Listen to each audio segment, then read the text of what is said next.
Retient de cette visite, c'est d'abord la signature de 2 conventions d'indemnisation. Oui, 2 conventions pour répondre à l'ensemble des acteurs impactés par cet incendie de Lubrizol. Édouard Philippe a promis une indemnisation complète et rapide. Le Premier ministre qui a affirmé qu'il serait extrêmement vigilant sur ce point. Je vous propose de l'écouter.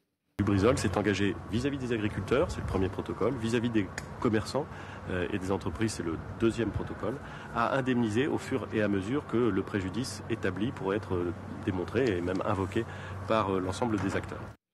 Voilà une indemnisation très attendue, notamment par les agriculteurs. 3000 d'entre eux sont concernés. Ils n'avaient pas pu procéder à leur récolte ou avaient même dû jeter leur lait. Ils estiment leur perte entre 5 et 6 millions d'euros. Pareil pour les commerçants rouennais. Ils ont perdu en un mois jusqu'à 30% de leur chiffre d'affaires. À noter que le site de Lubrizol est ce qu'on appelle un site Céveso de seuil haut, très dangereux donc, ce qui le rend responsable de l'ensemble des dommages causés par ce qui intervient sur son site. Et puis Sophie, à l'occasion de ce que l'on appelle un comité de transparence, l'État a aussi annoncé l'ouverture d'une enquête de santé. Oui, elle sera menée autour de la population qui était sur ce panache de fumée de plusieurs kilomètres de long. En tout, 215 communes sont concernées. Cette enquête, elle va débuter en mars et elle a pour objectif de mesurer un certain nombre de nuisances. D'abord, les symptômes ressentis, mais aussi l'impact sur la qualité de vie, les conséquences psychosociales et la santé perçue.